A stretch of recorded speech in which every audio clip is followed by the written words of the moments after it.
having just basic conversational skills is something that's tough.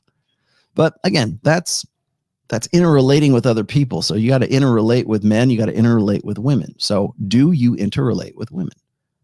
Can you form a friendship with another guy? Now, most people's friendship is not like, this guy's pretty cool, I want to be his friend. No, most guys don't think of it that way. They go, oh, he's in the same shit that I am. I need I'm on a softball team and we need a first baseman. It looks like you'd be a good first baseman. Can you play? Yeah, I love first base. Okay, so he goes and he plays. Now suddenly you're on the same team and you're competitive. You have a passion. You have a sport that you're doing and you're hanging out together and you're talking. And that's how guys form friendships. Men and women form friendships differently. And that's the last thing that I wanted to get into all of this. There's a big difference between close friendships between women and close friendships between men. Men form friendships and have a different format, I think is the best way I can put it, of intrasexual friendship, meaning like same-sex friendships, and women having same-sex friendships. When women communicate, they communicate covertly. They enjoy conversation. Yes, Emma, sorry, they do. There is an emotional high that comes from that. There is a dopamine hit. I should say dopamine because it's not dopamine. It's an endorphin hit as a result of how that conversation made them feel.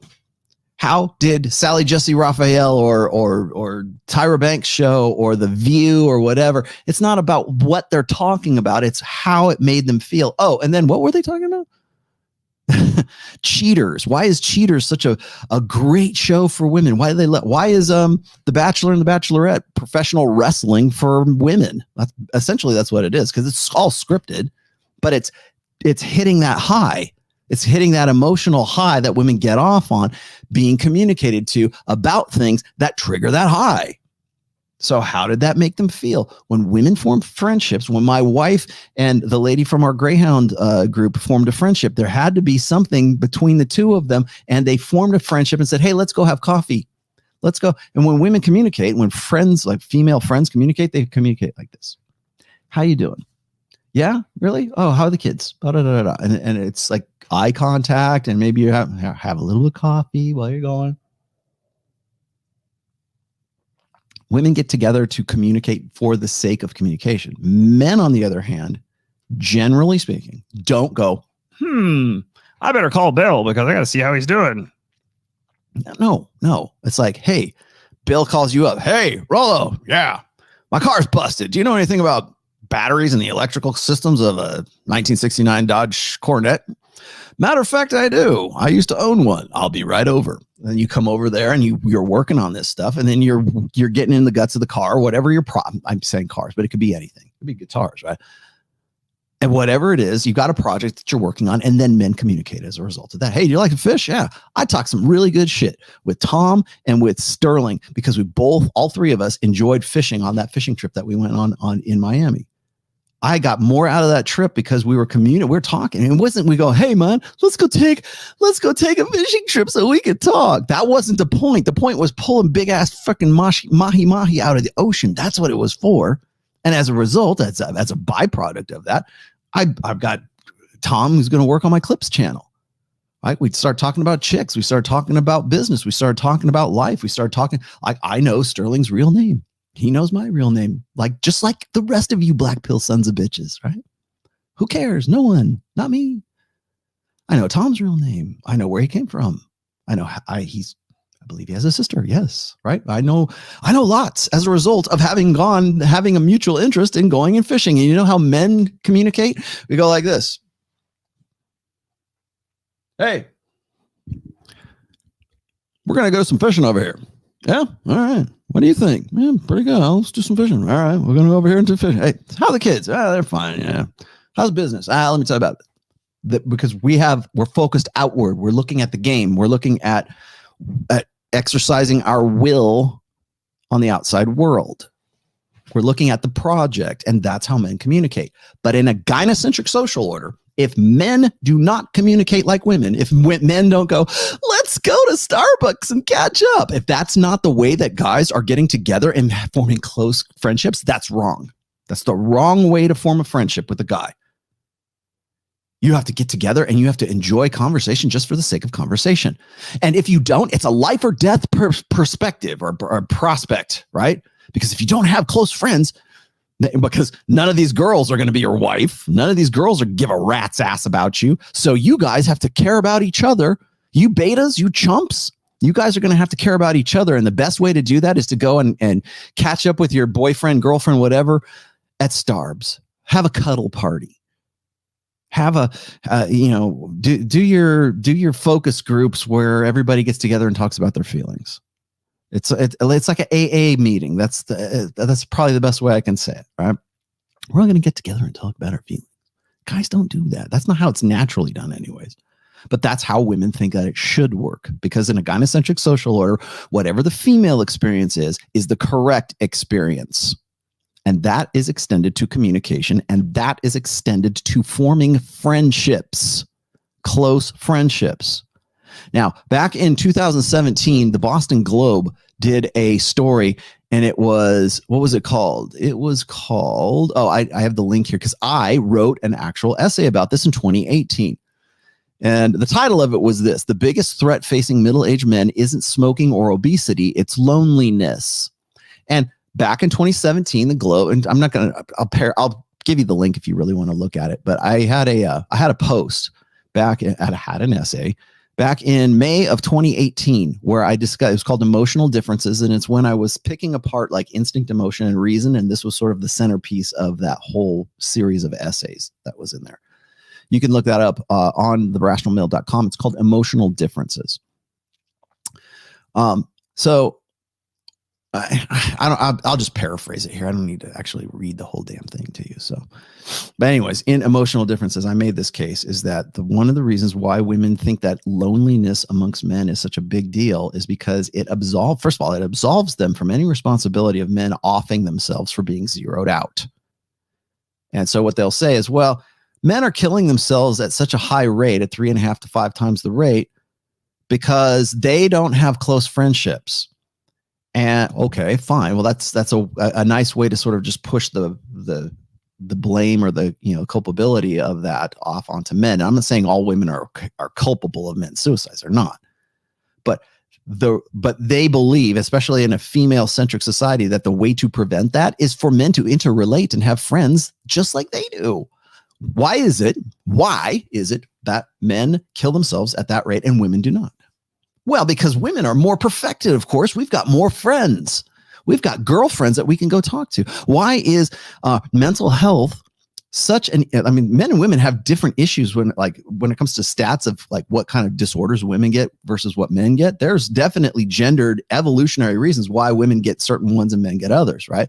But when we talk about mental health issues, we only focus on men, and it's usually right after some guy shoots up a school, or he shoots up the post office, or he goes in on some bloody rampage at like the county fair or some shit like that. And then we go, well, we need to spend more money on mental health, especially for men, because men don't talk. Men don't interrelate and form friendships like women do. And if they did, then they wouldn't go shoot up the state fair.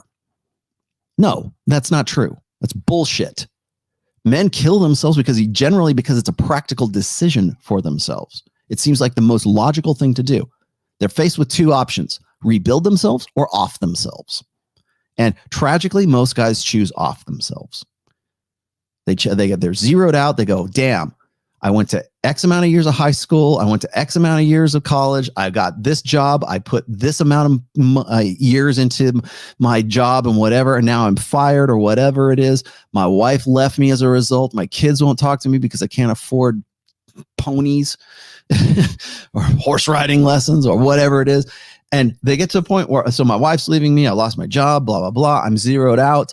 I got two options. I can go, fuck it. You guys can go to hell, and I'm going to create my own new best life, or I can just end it all. And that's usually what most guys do. That's why the prime demographic for being zeroed out and suicide is between 45 and 65 years old, because at 45 or like I'm 53, right? At 50, let's just say at 50 years old, everything that you built up in your blue pill thinking, in your blue pill life, and you might even be on top of the world, right? And then within a year, you're zeroed out. The wife's gone. The dog's gone. The kids are gone. Everybody's gone. Everything's gone. Everything that you thought was going to be valuable and was going to be a integral part of your life going forward into your golden years, all that's out the window. And you have to rebuild everything from scratch at 50 years old now. Are you going to do that, or are you going to kill yourself? Because those are really kind of your two, or you can sedate yourself, I suppose. You can just go get drunk and prescription opioids or some shit like that. And then you're going to kill yourself. So you can you can end yourself, or you can rebuild yourself. And tragically, most guys lack the tools to do so. They lack the understanding of how to go about that. But when that happens, women have to have a response to that. They have to say, well, because there's that kind of guilt factor that's, well, I left him and he killed himself, but it wasn't my fault. He had too much Xanax and tequila. I don't know. Now he had problems. We need to focus more on mental health. That's a cop-out is what that is. It's a cop-out for women. It's a cope for women. So when guys don't, and I'm not saying guys don't form, everybody is forming less and less real close friendships. But even if you had, like, how many guys do you know? How many of your best friends do you have, or do you know right now that would talk you out, that you would think, hey man, I'm really depressed. First of all, you have to recognize that you're depressed as a guy. Second of all, you have to think, oh man, second of all, you have to get to the point where you say, man, I really need some help. And how many of those guys from that point then go, I need to call the hotline or I'm going to call Jim, right? My Ray, my best friend. I'm going to call my best friend and maybe he'll help. How many of those guys would know how many of your best friends would go, whoa, wait a minute, Rolo, don't off yourself. I got an idea. How many we're going to Vegas. But how many guys would do that even if you had the friend? And especially if you had the friend in the same kind of format that women say that men need to form friendships, which is the way that they form friendships. Men, and that's why I asked the first thing out of my mouth when I was reading, it wasn't Steve, it was Paul Graham. When I was looking at the data that he had presented, which was this right here. When I first saw this data set, I'm like, okay, well, what do they consider close friendship? Because a close friend between two women is different and formed differently than a close friendship amongst men. As I said, that Boston Globe article that was concerned with men being lonely in their sort of like middle ages, later middle ages. Again, it was kind of, it was a cope for sure. But in no part of that article back in 2017, and in no part of the article that this data set was a part of, in no part of that does it say men form friendships differently than women do. And again, that is part of a cultural, generational investment in the blank slate and social conditioning or social constructivism. Men are different. Women are different. They form friendships differently than men do. That's how it works. My best friends that I still hold on to today, that I still talk to, it's not like I'm going, hey man, we don't have this like, let's go to Starbucks kind of relationship. It's just like, hey, I need you to help me out with something. Cool. I'll be right there. Let's go. Where are we going? Hey, you want to go to the Philippines with me? Yeah. Yeah. Again. Yeah, I do. Let's go. Hey, I need you to come and, last time I hit up Ray, I said, hey, will you come out and do some photography for the band? Yep. Right there. Video too. It was awesome. And so we talk to each other. We have, we catch up. Hey, let's go have sushi. Okay, fine. We catch up. I'll probably call him after this just because I'm thinking about him right now. But it's not because I go, oh, I better do that, because if I don't, I'm not a really good friend. It makes me feel good whenever I talk to Ray or I talk to Joe or Jack or whoever, right? That's not it. It's just because we have a project we're working on. And as a result of us moving towards that, then we actually interrelate with one another. Great. It goes back. Now track with me here. It goes back to how we raise boys as if they are defective girls. So when we say, Johnny, you don't have any real friends and you better shape up, mister, because look at Sally over here. She's got dozens of real good friends, but you need to be a friend to have a friend, right? And how do I do that, Teach? Well, you go and you talk about your feelings and you prioritize emotion and you make a you make a point to go to Starbucks and catch up and ask about the kids and the pets and the friends and Bible study and everything else. That's how you have friends, Johnny.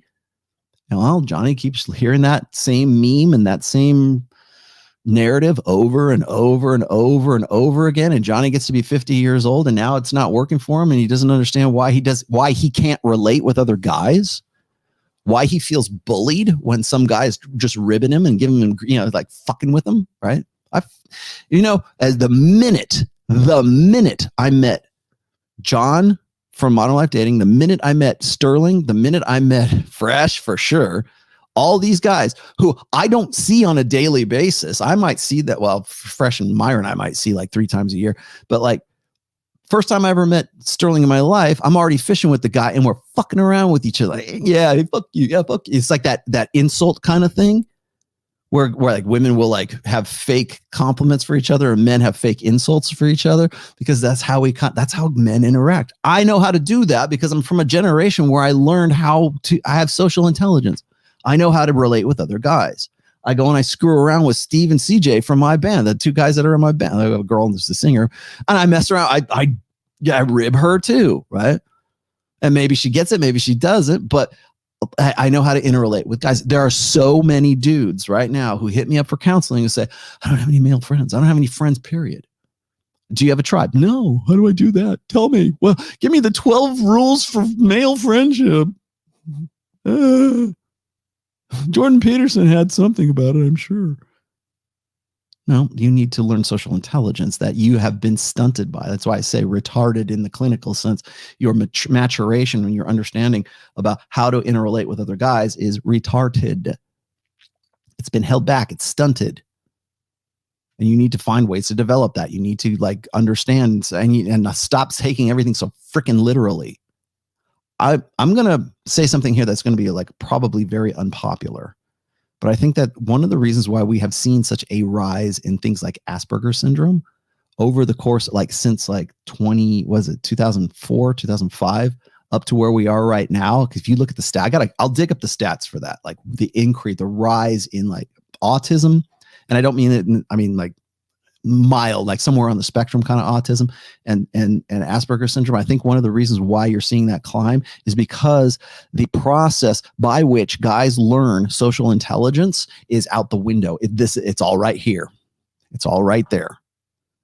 And so when you don't hear vocal intonations, when you can't rib someone, when you don't have a brother, when you're raised by a single mom, right? Your dad's not there. And maybe your dad's blue pill to begin with. Like he's not going to do the same. He's not going to give you shit. He's going to smack you upside the head. Say, hey, get up. Come on, let's go. Dust yourself off. Who cares if you scabbed your knee or whatever? Get back on the skateboard, get back on the bike, learn how to fly, learn how to jump, learn how to do these things.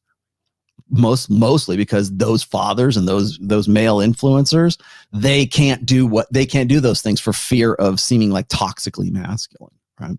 Now you have 2 generations, and I would argue maybe even 3 of guys who don't know how to interact with other guys simply because they've never had the occasion to learn, because it's social learning. You have to be right there in the moment doing it. You can't learn social intelligence from a book. You can't learn social intelligence with your digital consciousness. You have to be there right in the moment. Remember what I said about consciousnesses. The consciousnesses. There's the internal one, and then there's the back and forth one between you and someone else. And then there's the digital consciousness. The one where it's between the 2 of you, that's where you learn social intelligence, when you're learning from that other person. When that person, like you piss somebody off, you go, I guess I pissed him off. Okay, I guess I shouldn't do that. Or that made him laugh. Now I can be a comedian. Oh, that made him cry. Now that made him do this. That made him that. That you can look at the responses of that's how we learn. We're social animals. We learn by doing. We don't do anymore. So yeah, of course you're going to have fewer friends. Of course you're not going to know what to do. And then on top of that, you get all bent out of shape because somebody you think you're being bullied when the guy is just like ribbing you or just giving you some good, like tough love, right? Or it's guys just giving other guy. The best way I can say it is some guy giving you shit and you give shit back. That's what you do as a guy. You fuck around, you have fun, and you laugh at it, and you go have a beer. When guys fight out here. Guys fight physically. Fuck you, girl. And you beat the hell out of each other, and then you go, all right, you good? Yeah, you good? All right, let's go get a beer. That's men's fight. You know where women fight? Women fight back here. Oh yeah. Women will hold a grudge way longer. Or female mentalities, guys with female mentalities and women will hold a grudge way longer than any guy will. You know, from it, even if a guy really fucks you over, and Lord knows I have been, usually guys are like, whatever, doesn't bother me. I'm going to go this way and do my own thing and build something over here. That's what a mature, healthy guy does. He doesn't obsess over something. He isn't pathological over something. He doesn't have obsessive compulsive disorder. That's what women do, because women fight back here. Men fight out here. Women fight back here. Women fight in the psychological. Men fight in the physical. And that psychological combat that women use is almost more damaging than the physical. I mean, yeah, you can get your jaw busted, sure, but that's going to heal.